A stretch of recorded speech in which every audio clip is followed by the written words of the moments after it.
my very brief little background on this so you all know the foundations of what we're doing here, and then we'll move on for Angela to give us some examples and me to share some examples as well.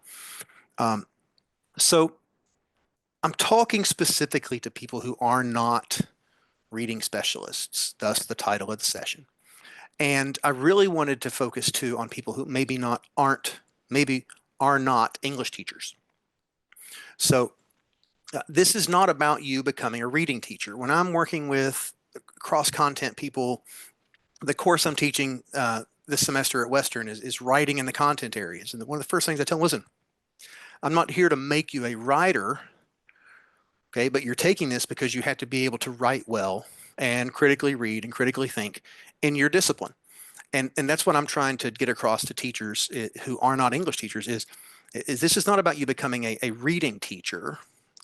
It's about being more strategic when you use readings, because I know you're using readings in different ways. And Angela has found examples from social studies, science, math that we'll look at later for all of those. And when I say readings, Angela, I think when we start talking about teaching reading, they think, oh, we have to do novels. It's like, no, we're talking like excerpts or little things you'll have in your textbooks, things like that. But all these strategies can scale up. Another thing I like to remind people, because I hear this a lot when people say, and I've heard, it's not, people say, well, after COVID, kids just can't read. Well, 10 years ago, when I was still doing the same thing I'm doing now, people are saying, well, kids can't read. Kids won't read. Okay, well, it's likely that it isn't about students who can't read. And obviously I can't type with my typo here, but it's likely that this isn't about students who can't read. It's more likely that they don't know how to use their reading skill effectively. You're going to hear me say this a lot. You are an expert reader. Whether you're a reading teacher or not, you're an expert reader. You're an expert student because you're a teacher who worked all the way through school. And so you're there. The kids aren't there yet. And we have to remember that. That's really something that's difficult for us to remember, especially when we are so deep in our content if you're a non-English teacher. So what is reading for? Well, these 5 things that surround here are kind of what the categories that researchers have put together when they ask kids and ask adults what reading is good for. Okay. It's not just about reading novels on the beach, which we get entertainment and enjoyment. Okay. It's not just about reading self-help novels and things, which we get the personal growth and reflection. It's really, the big one is it's really about practical daily life and communication and connection. I mean, that's the big thing. That's why we want kids to come out of elementary school able to read foundationally. But when they get to us at middle and high school, it needs to be about knowledge and learning too. And us thinking about why are we asking kids to read this, and keeping in mind too, yes, you should ask them to read that. All right. Don't start from the deficit mindset of they won't read, they can't read, so I'm just going to have to lecture on it. Okay. They can. We just have to think about the way we approach it. And I know Angela's chomping. She's like, oh yeah, I want to talk about that. We'll get there. We're almost there. Because I like to overwhelm people, I wanted to talk about this reading rope real quick. And I'm not going to get into this too deep, but I've done whole 2-hour sessions on just this. This is a beautiful metaphor for Scarborough's reading rope, which underlies what we call the science of reading. Now, a lot of elementary school teachers know this. A lot of reading specialists know this. All right. The way this works is we think about these key skills in early literacy, elementary school. So yeah, if your kids are needing these in middle and high school, then you are using a reading specialist. Okay, reading specialists are the ones who are helping to intervene a lot with kids like this. Not just reading specialists, but also special education teachers, sometimes occupational therapists, sometimes speech therapists as well. So keeping those sorts of things in mind, you have supports in your schools for that. But these are so foundational. If kids come out of elementary school not able to do these, they do need special intervention. But these other things at the top relating to language comprehension, these things are forever. Kids are always developing these. And a lot of these things you're probably already doing in the classroom. You just don't know it, or you don't think of it this way. And that's kind of what Angela and I are going to talk about here when we get to our examples. So you're going to see this language comprehension bit pop up a lot here.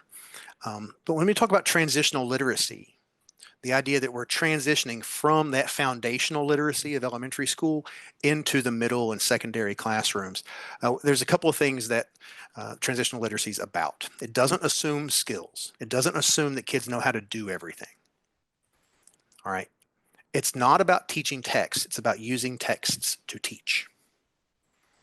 All right. Science and social studies teachers, non-English teachers get this because they're not reading that passage or that chapter or that excerpt because they want to teach that chapter or that passage or that excerpt. There's content in there that they want the kids to experience. So working with English teachers, this is a little bit different too, because we're trying to get English teachers to stop saying, oh, well, what are you doing this week? Oh, we're reading The Great Gatsby. Well, okay, you're reading Gatsby. What are you doing with it? You're using it to teach something. What are you teaching? Most instruction already involves these things. Teachers must be explicit about what and why. What are you doing reading this? What is this going to do for us, and why are we reading it? And then students must practice transferring it to new text as they learn things, as they learn their skills. All right. So I'm not going to get too deep into this, but I have the Piaget strategies here because a lot of educators know that Piaget is the foundation of how we kind of split up grades and how we scaffold learning across grade levels. You see, I have the ages here and I have the grades here. And what we talked about, that early elementary literacy, you see those things here, and they really kind of stop in that third, fourth grade area. And that's where we get what sometimes people know as the third grade guarantee. In some states, this is written into law. In some states, it's just something that schools try to focus on. But look at how these other things, the other parts of that science of reading, carry through middle and high school and onward. And it's important, your middle school teachers there, Angela's living that dream. A lot of other people are. I've done a lot of work in middle schools. They smell like axe and angst, but we can talk more about that later. But the thing about middle school is they're so transitional between that concrete where everything is black and white to that abstraction, formal operational stage, that they need constant practice in these things as they take on concepts and as they're reading things. So if writing is thinking on paper, then reading is taking in others' thoughts. And so when kids say, why are we reading this?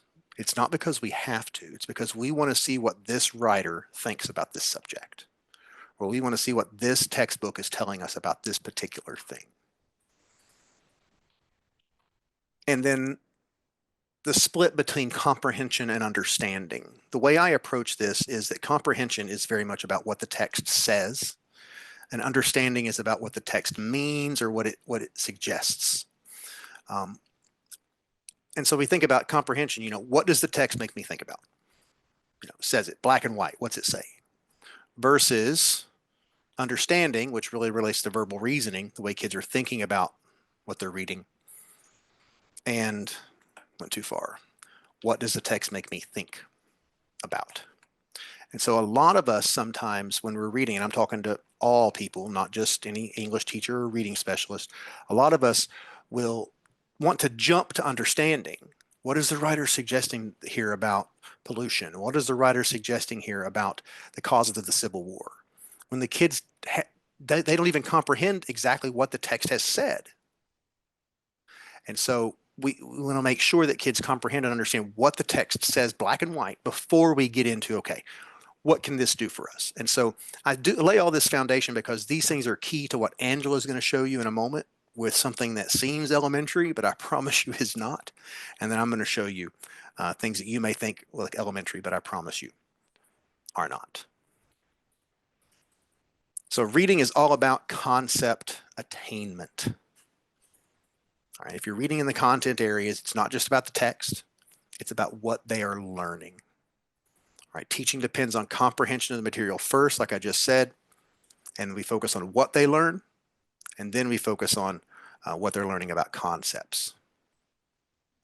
So with all that said, Angela's going to shift to talking about some models of instruction that also help us capture reading as thinking.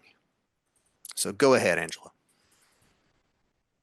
All right. So, Brandon, will you go ahead and go to the next slide, please? Thank you. So, show of hands, how many of you have seen this or used it or heard of it in some form? The Freyer model. All right. So, Kathy has a couple more of you. All right. Thank you guys. So, those of you who aren't familiar with it, or even if you are, the Freyer model is named after this lady, Dorothy Freyer. This was back, we're talking 1969. So, some old but good stuff. And she and her colleagues from the University of Wisconsin, were the ones who created it. And when they created it, they were basically trying to get students, and not just students, but people teaching, to like understand how concepts relate together and they work together. Now, I've used this in second grade. I've used it in fifth grade. I've used it in a lot of my elementary school classrooms because students, a lot of times, especially with vocabulary, would put a word in the middle and then they would define the word and tell what the word is and isn't, and maybe give synonyms for the word or characteristics of the word, right? So, this by itself isn't bad, right? But what I found when I shifted over from elementary to middle and high teaching is that I had to teach the kids how to think within reading. And a lot of times, a lot of my students thought, and they verbalized that um, when they walked into my classroom, because it's an English classroom, they're like, oh, we read and we write in your classroom. So some of my colleagues were coming to me and they're like, okay, so my students are really, frustrated because they're like, why are we reading? This isn't Miss Hardin's classroom. And they asked for help. And this is where I took them and suggested. And a lot of them have started doing this and they've liked it. So I'm hoping you're going to like it too. But first of all, I told them to get rid of the worksheet mentality. Worksheets get a bad reputation. They're by themselves are not bad, right? But I don't tell my students, maybe in second grade, here's a worksheet. But in seventh grade, when I give them this, and I'll show you, I don't give them this version. I'll get to that in a minute. But I say, here is your power tool. Because seventh graders are like, oh yeah, I've got the power. Yay. The world's about them. In ninth grade, I call it their quality tool because power tool seems too childish for them. So I just adapt what I'm calling it, but it serves the same purpose. So I want you to think for a minute. So the next slide Brandon's going to show you shows this Frager model, and it shows you that focus of the language comprehension on the reading rope that Brandon showed you earlier, right? So as it is now, take a moment, think about which strands this is hitting just as it is now. And if you're able, do me a favor and drop in the chat which strand or strands do you see this hitting as it is now. So the request is everybody find your chat, Mm-hmm. and based on this language comprehension model, which strand, background knowledge, vocab, language, verbal, reasoning, or literacy knowledge, which strand or strands do you think the Freire model, as it is on this screen, would touch on? Is that Yes. right? Okay, Yeah. great. So go ahead, everybody. Type that in and hit enter when you're ready.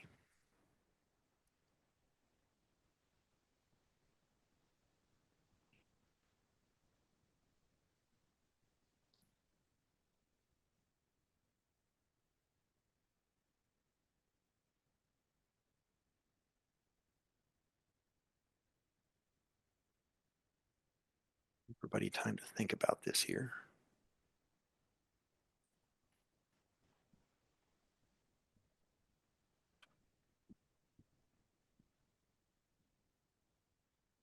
All right, Lori dropped one in there.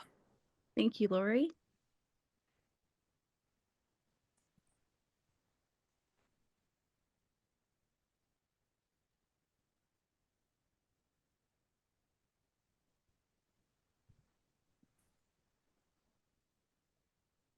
Okay, Aubrey, all of the strands in some way. All right, I want I you think to, we can take Aubrey off mute. yes, I would like to hear that. So Ashley, if we can please take Aubrey off mute. I'm glad we tested Aubrey when we got here because we know it works. It was meant to be, Aubrey.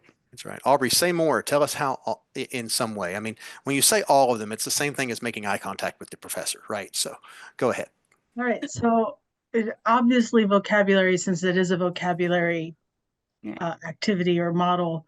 But I think the students, if they're making connections between examples and non-examples, that does require some background knowledge of some sort. They would also probably be making some inferences if they're looking at the characteristics of the word or the definitions in the examples. And then I guess the language structure also, because that sometimes they're using that to determine what the definition is, especially if there's like Greek or Latin roots and things like that. So I think I covered them all.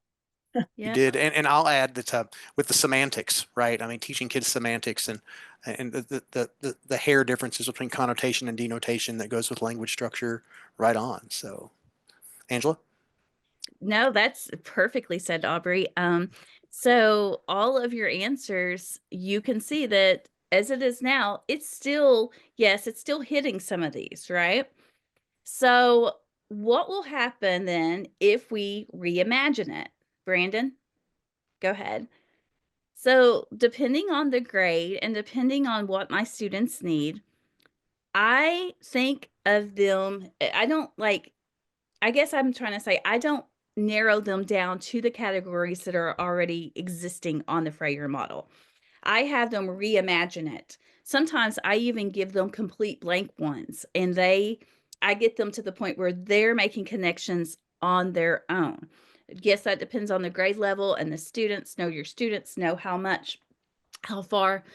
But here's a similar type of one that I've actually recently given to my seventh graders when we just finished John Steinbeck's The Pearl. All right.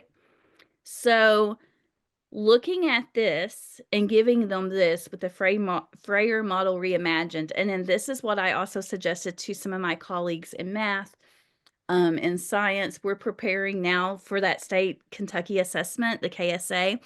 I told them to put concepts in the middle. And so what goes on the outside can change, but this is just an example. So looking at this reimagined, this is reading as concept attainment now, right?